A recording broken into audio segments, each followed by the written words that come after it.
မင်္ဂလာပါခင်ဗျာ RLS တူချန်နယ်ကနေပြန်နေကြိုးဆိုပါတယ်ခင်ဗျာယခုတစ်ခါကျွန်တော်ဖတ်ပြပေးမယ့်ဇလံလေးကတော့စာရေးဆရာလင်းအောင်စင်ရေးသားထားတဲ့အမေထပ်သွားတဲ့နေ့ကမိုးရီညိုရဲဆိုတဲ့ဇလံတိုလေးကိုတင်ဆက်ဖတ်ပြပေးမှာဖြစ်ပါတယ်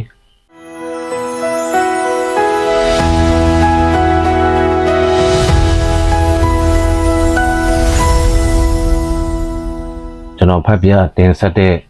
ဇလံတွေထဲမှာဒီဇလံလေးကကျွန်တော်တို့အရင်ခက်ခဲပါတယ်။ဘာခက်ခဲရလဲဆိုတော့ဇလံရှည်လို့ရလဲမဟုတ်ပါဘူး။အတန်သွင်းရတာဖြတ်တောက်ရတာကြောင့်လည်းမဟုတ်ပါဘူး။ဒီဇလံကိုဖတ်ရတာကကျွန်တော်တို့အခက်ခဲတစ်ခုလိုဖြစ်နေတာပါ။အမှားများပါရင်လည်းခုလိုနားလည်ပေးကြဖို့တောင်းဆိုပါတယ်ခင်ဗျာ။နည်းနည်းကနေကွဲမယ်ဆိုပြီးအမေလက်ကအဖေပါကိုပိတ်ရိုက်ချလိုက်တာကိုပဲမှတ်မိလိုက်တယ်။ဖေအောင်နိုင်ကစပွဲပေါ်မှာပဲလက်ကျသွားပြီးခက်ကြကြတောက်နေပြီးမှငြိမ်းသွားတယ်။အဖေတောက်ခေါက်တန်ကိုကြားလိုက်ပေမဲ့အမေကိုပြန်မလုပ်လိုက်ဘူးဆိုတာတော့သိလိုက်တယ်။စပွဲပေါ်ကထမင်းပွဲတွေနဲ့ဟင်းပွဲတွေကိုအဖေကဒေါသကြီးကြီးနဲ့တိမ်ကန်ချလိုက်တာအတန်တွေစူညံသွားတာပါပဲ။ကျွန်တော်နဲ့မမကတကားတောင်လေးကိုပြေးကပ်နေရတယ်။အမေနဲ့အဖေစကားတွေအကျယ်ကြီးတယောက်မဆုံးသေးဘူးတယောက်ကထအော်ကြတယ်အဲကန်ထဲမှာအိတ်နေတဲ့အငယ်ကောင်ကငုတ်တုတ်ကလေးထားတိုင်းပြီးကြောင်တောင်နဲ့ရှောက်ကြည့်နေလို့အမေကလက်လက်မိသမျှဆွဲကုတ်ချလိုက်တာအဖေအင်ကြီးပြဲသွားတော့တယ်အဖေကအမေရှင်ဘက်ကိုပြန်လဲတွန်းထုတ်လိုက်တယ်အဲဒီကအမေကနင်းနေငါမပေါဘူးတထောင်းစားလို့အမေပါဇက်ကတွန်းအော်ပြီးဒီလိုတွေကအဝတ်တွေကိုအိတ်ထဲဆွဲထည့်တော့တာပဲကျွန်တော်နဲ့မမကတယောက်လက်တယောက်အတင်းဆွဲထားပြီးမျက်ရည်တွေကျနေမိတယ်အမေပါဇက်ကသွားလို့អော်လိုက်တော့ရှင်ထဲမှာမိစားနဲ့ထိုးခံလိုက်ရသလိုပါပဲအမေလက်တွေကိုပြေးဆွဲခြင်းစိတ်ကမနေထိန်ထားရတယ်ငယ်ကောင်ကအမေစီသွားပတ်တော့အမေကထပွေချီလိုက်ပြီးအထုပ်ကိုတစ်ဖက်ကဆွဲပြီးဆင်းမယ်တဲ့ကျွန်တော်နဲ့မမဘက်ကိုလှည့်ပြီးနေတို့လိုက်မာလာလို့ပြောတော့မမကအဖေကိုလှမ်းကြည့်လိုက်တာပရိထားမိတယ်။နှစ်ယောက်သားထိုင်ရာကမထတော့အမေကထပ်ပြောတယ်နေတို့ဖေကိုဒီလောက်ခင်တွင်နေအဲ့ဒီမှာနေခဲ့တဲ့အဲ့ညကတအိမ်လုံးမှောင်နေတာပဲအဖေရဲ့လန်ဒန်စီကရက်ကိုဖွာနေတဲ့မီးရောင်ကအဲကန်ထဲမှာရဲကနေနဲ့မမနဲ့ကျွန်တော်လည်းအိတ်မပြောဘူးဘာကိစ္စနဲ့ရံဖြစ်ကြတာလည်းမသိပေမဲ့အမေထွက်သွားတော့မောင်နှမနဲ့ငိုကြံခဲ့ကြရတယ်။တိုက်ကနာအထိအမေမသွားပါနဲ့လို့ငိုပြီးလိုက်ဆွဲတော့အမေကဘာစကားမှပြန်မပြောဘူး။နေတော့မလိုက်ရင်ဘေးပဲတဲ့အငယ်ကောင်ကဘာမသိညာမသိနဲ့ကျွန်တော်ကိုလာထိုင်လို့ဆိုပြီးစိုက်ကားပေါ်ကိုလန့်ခေါ်ပါတယ်။အမေကိုတင်းနှင်းသွားတဲ့စိုက်ကားထွက်သွားတော့ကျွန်တော်နဲ့မမကအမေမသွားပါနဲ့လို့ပြိုင်သူအော်မိတယ်ထင်တယ်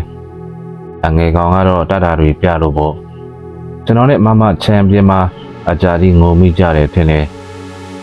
မနဲ့လင်းတော့အဖေကအဲကန်ထဲမှာမူးပြီးအိပ်ပျော်နေတာလားမသိဘူးမမကမနှိုးနဲ့ဆိုလို့ကြောင်းသွားဖို့ကို့ဘာသာပြင်ကြရတယ်ညင်နေတော့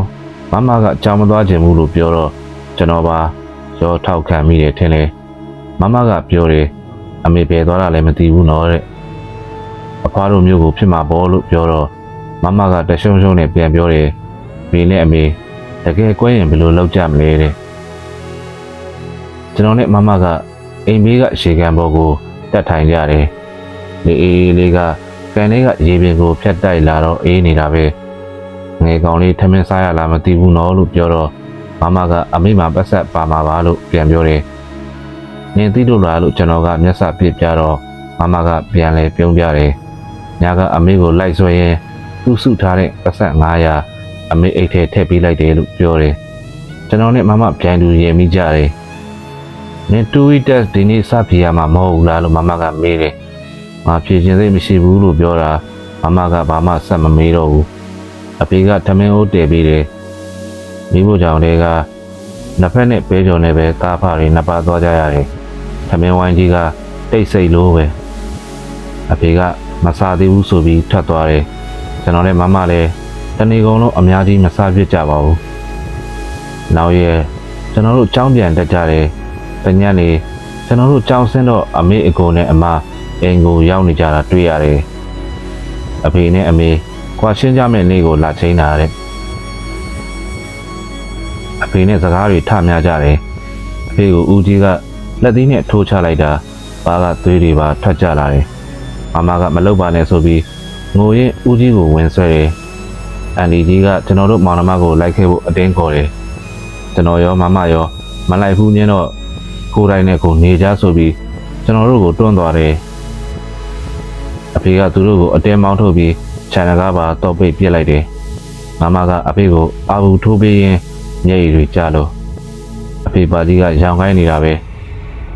ကျွန်တော်ကဦးကြီးကိုဆဲတော့အဖေကကိုဦးလေးကိုအဲ့လိုမဆဲရဘူးလို့ထပြောတယ်မမက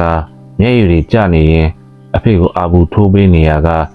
အဖေကိုသူတို့လှုပ်တာကြတော့ကောင်းလားလို့ဒေါသတန်ကြဲကြဲနဲ့ထပြောတယ်အိမ်ညာကလမ်းထိပ်ဆိုင်ကခေါက်ဆဲကျော်ဝယ်စားလိုက်ကြရတယ်ညဘက်ဆိုအဖေကစီကရက်ကြီးခဲပြီးအဲကမ်းမှာစိန်ကြနေပြီ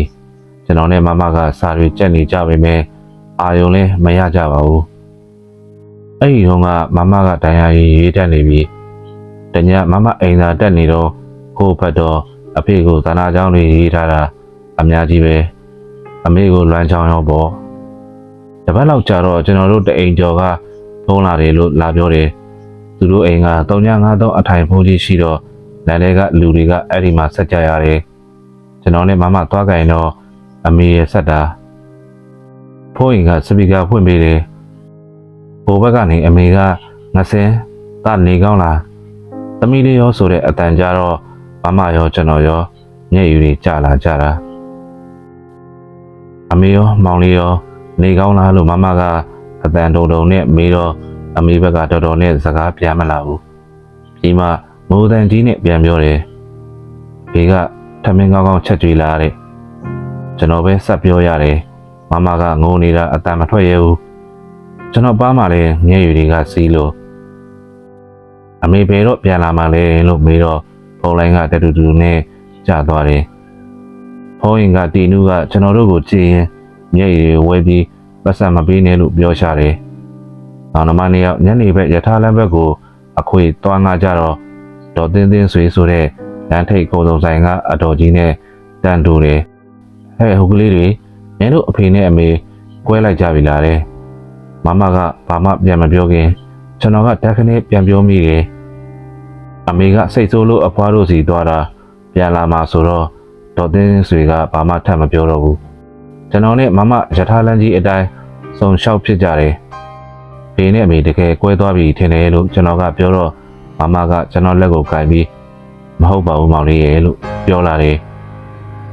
ဒါပေမဲ့မမမျက်ဝန်းတွေလည်းညီရဲတော့လို့ညနေဆောင်လို့ခြံတကားပိတ်တော့ငဲကောင်းကစားနေကြဘောလုံးလေးကပန်းအိုးဘေးမှာငြိမ်လို့နီးရောင်တွေနဲ့အိမ်ထဲလှမ်းကြည့်တော့တိတ်ဆိတ်နေတာပဲပြတဲ့ပေါက်နားမှာမမကထမင်းခူးနေတာအငဲကောင်းလေးနေကောင်းလားမသိဘူးလို့တွေးမိတော့မျက်ရည်တွေကျလာပြန်လဲအိမ်ထဲဝင်ကနေတော့မမမသိအောင်ပြန်တော့ပြစ်လိုက်ရတယ်တလားလောက်ကြာတော့ဒီဇင်ဘာချောင်းပြည့်ရဲ့ရောက်တယ်မမကအဖွားတို့စီသွားလေကြမလားလို့စပြောတယ်ကျွန်တော်ကောင်းချိန်မှာမမကထပ်ပြောတယ်အဖေတယောက်တည်းထားခဲ့လို့မရပါဘူးမသွားတော့ဘူးတဲ့ကျွန်တော်နဲ့မမဖြစ်တဲ့ပေါက်ကနေခြံမြေကိုစိုက်ငေးကြည့်နေကြတာအကြာကြီးပဲမမရောကျွန်တော်ရောပိန်လာလိုက်တာလို့ဖိုးအိမ်ကတီနူးကကြုံတဲ့အခါပြောလာတယ်အဖေကိုလည်းအမေကိုပြန်သွားခေါ်ဖို့ခဏခဏလာပြောတယ်ဖေးသွားခေါ်လားမခေါ်လားမသိပေမဲ့အမေကတော့အရေးအယောင်တော့ပြန်ပေါ်မလာပါဘူးအမေကဘူတာယုံကဥဆွေနဲ့ဟင်းဘူးတွေထဲထဲတော့ပေးတတ်ပါတယ်အဲ့ဒီအခါမျိုးဆိုရင်ကျွန်တော်နဲ့မမခေါင်းမဖော်အောင်စားကြတာပြောမနေပါနဲ့